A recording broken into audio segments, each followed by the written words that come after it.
तो आप आते हो United States on an F1 visa, you are hopeful, you are driven and you are brimming with ambition. लाखों लोग दुनिया भर से यूनाइटेड स्टेट्स पढ़ने आते हैं हर साल, आप उनमें से एक हो, but you don't want yourself to be just restricted to textbooks और exams.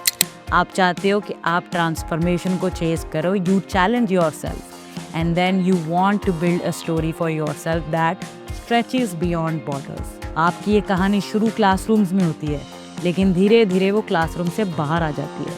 It starts transcending into conversations in libraries, coffee shop discussions, then you slowly participate in coding hackathons, competitions, and all the random activities that you can find on campus. And then one day, there it is. You stumble upon a powerful idea, a solution to a problem that many have conveniently ignored. आपका सबसे पहला thought होता है that I want to build this. ऐसा कमाल का idea मुझे आज से पहले नहीं आया, what if this is my calling. लेकिन फिर धीरे धीरे डाउट क्रीप इन होता है and then you start realizing and questioning yourself, can I even do this on an F1 visa while I am in the US। आप जितने लोगों से बात करोगे वो आपको उतने तरह की सलाह देंगे। बहुत लोग ये बोलेंगे कि आप F1 वीज़ा पे कंपनी शुरू नहीं कर सकते, ऑनलाइन जाके पढ़ोगे तो बोलेंगे कि F1 वीज़ा पे आप सिर्फ और सिर्फ अपनी यूनिवर्सिटी के लिए काम कर सकते हो। और कई तो ये भी बोलेंगे कि entrepreneurship is something that you can only dream of once you have a US green card. But in 2025 this narrative is outdated. 2025 में ये सिर्फ पॉसिबल ही नहीं है, लोग ऑलरेडी एंटरप्रेन्योरशिप को परस्यू कर रहे हैं while they are on an F1 visa. So yes, you can legally start your company in the US on an F1 visa. You don't have to wait until you get your green card.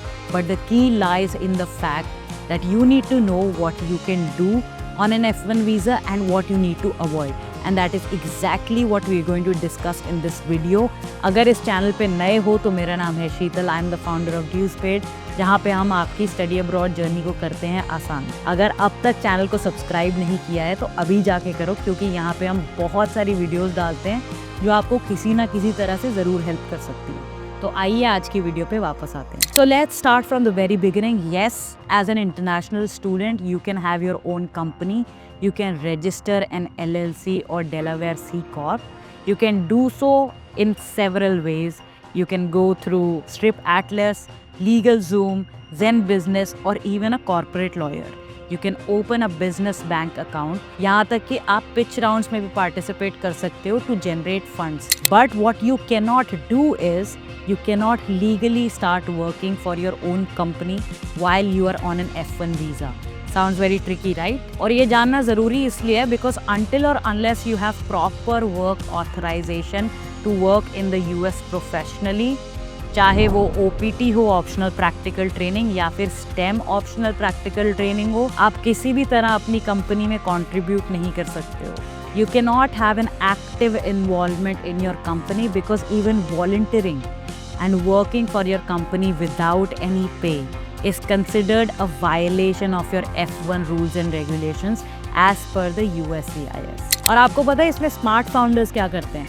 वो अपनी company को incorporate तो कर लेते हैं, लेकिन अपनी optional practical training को स्टार्ट होने का वेट करते हैं before they can actually take a formal role in their own startup. और जैसे ही आपकी optional practical training kick in करती है, यानी कि शुरू होती है, आप अपने स्टार्टअप के लिए काम करना शुरू कर सकते हो as long as it is aligned with your academic background. यानी कि जो कोर्स आपने यूनाइटेड स्टेट्स में परस्यू किया है, आपका स्टार्टअप उसी लाइन ऑफ थॉट पे, उसी एकेडमिक बैकग्राउंड पे बिल्ड होना चाहिए। अब जो नॉन स्टेम प्रोग्राम्स हैं उनको मिलता है 1 साल का ऑप्शनल प्रैक्टिकल ट्रेनिंग, और जो स्टेम प्रोग्राम्स हैं उनको मिलता है 3 साल का ऑप्शनल प्रैक्टिकल ट्रेनिंग। लेकिन यहाँ पे एक बहुत ही ट्रिकी बात है जो बहुत सारे लोग मिस कर देते हैं। जब आप स्टेम OPT पे होते हो, आपको 1 साल का तो वर्क ऑथराइजेशन मिलता है, लेकिन जब आप दोबारा अपना वर्क ऑथराइजेशन रिन्यू कराने जाते हो वो 2 साल का होता है, और उसके लिए आपको चाहिए होती है कि E-वेरीफाइड कंपनी। इसी E-वेरीफाइड कंपनी के साथ साथ आपको सबमिट करना पड़ता है एक form, and that form is I-983। उसके साथ साथ आपको सबमिट करना पड़ता है supervision plan. You have to detail your role very very clearly and then also mention your objectives while you're on the job. और सबसे important चीज़ ये है कि आपको establish करना पड़ेगा एक employee-employer relationship. नहीं समझे? इसका मतलब ये है कि आप अपने खुद के बॉस नहीं हो सकते हो. Somebody in the company should have the legal authority to be able to fire you. अब वो board of directors भी हो सकते हैं या फिर आपका co-founder भी. What you need to keep in mind is that this is not just paperwork. आपको ये USCIS को prove करना पड़ेगा that this is a real company and not just a front for you to stay back in the US. And guess what? Hundreds of F1 students have already done it in the last 2 years. कुछ universities इस system को एक notch higher ले गई है. ये universities offer करती हैं स्टार्टअप ग्रांट जिससे आप अपनी कंपनी इस्टेब्लिश कर सकते हो. Then you get to use the infrastructure and work space that the university offers. साथ ही साथ वो आपको प्रोवाइड करते हैं accounting support and on top of all of it you get access to alumni investors. क्या आपको पता है सिर्फ 2024 में more than $100 million were raised in seed funding by startups which were led by students. Many of them were on F1 visa and a lot of them were on their OPT work visa. अब थोड़ी बात कर लेते हैं पैसों की, क्योंकि जब आप STEM OPT पे आते हो या फिर H1B फाइल करते हो अपने लिए, then you have to show a consistent payroll for yourself even if you are working for your own company. आपको ये पता होना बहुत ज़रूरी है कि जब आप अपनी OPT का ऑप्शनल प्रैक्टिकल ट्रेनिंग का इनिशियल 12-month पीरियड काम करते हो, then you can still be unpaid. But जब आप अपनी STEM OPT को एक्टिवेट करने जाते हो या फिर H1B वीज़ा के लिए फाइल करते हो, then you have to show that you are being paid by the company and it is compliant with the Department of Labor wage laws. और इसका मतलब ये नहीं है कि आपको वेंचर कैपिटल पैसा चाहिए from day one. You can start from a very small amount. You can raise funds from your friends and family, and then it can be as low as $10,000 or even $100,000. And then there are tools like Gusto, Pilot and QuickBooks. ये कुछ ऐसे tools हैं जिनसे आप payroll generate कर सकते हो, अपना पे स्टब यानी कि पे स्लिप्स भी निकाल सकते हो. You can also get information about tax forms that you need to be submitting or filling out, and it's just about being compliant, because remember the whole game is about being legitimate and not lavish.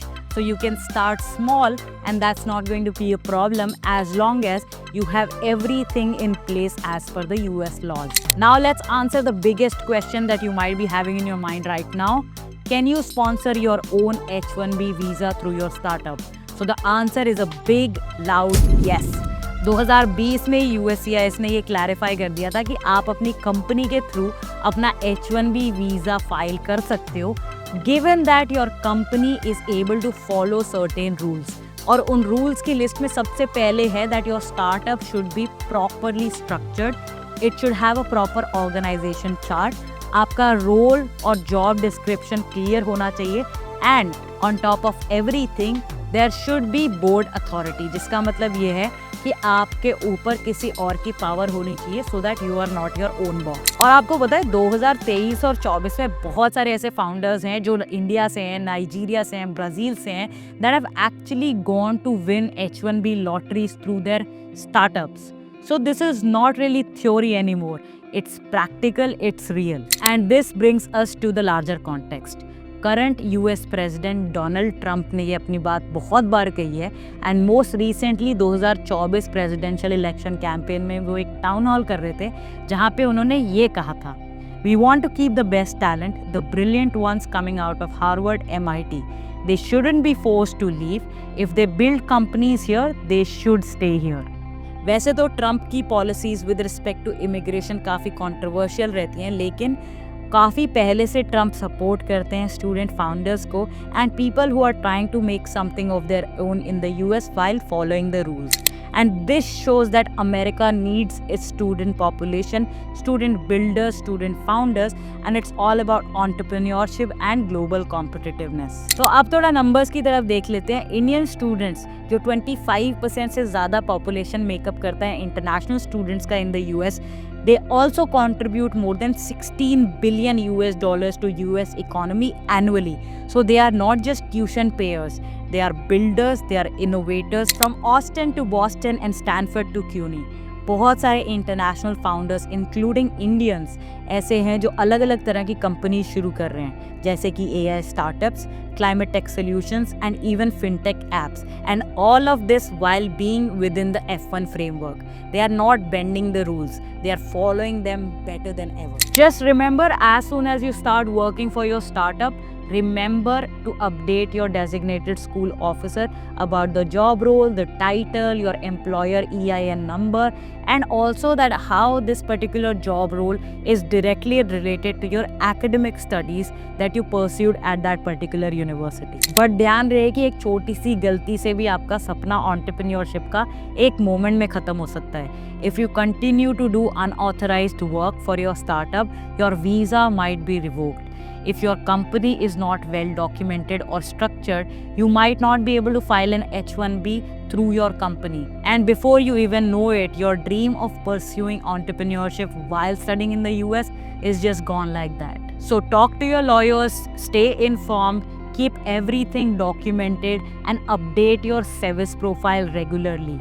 Keep payrolls and keep all documents tagged, ready to be presented if anyone asks you. So remember, this is not just your startup, it's also your immigration journey.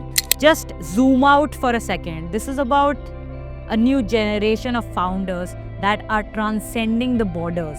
The new age entrepreneurs are rewriting the rules legally, powerfully, and unapologetically. So if you're a student in the US in 2025, the startup road is no longer blocked. It's wide open for you to walk on. What matters is structure, compliance and vision. क्योंकि क्या पता अगली unicorn company का idea शायद Boston university या Harvard की Dom में discuss हो रहा हो रात के 2 बजे. So what are you waiting for? Tell us in the comments that what kind of startup would you aspire to build in the US as a student on F1 visa. हम मिलेंगे आपसे एक और वीडियो में जहाँ पे हम आपकी स्टडी अब्रॉड जर्नी को करेंगे आसान. Till then, stay safe, stay healthy and keep paying your dues for a better tomorrow.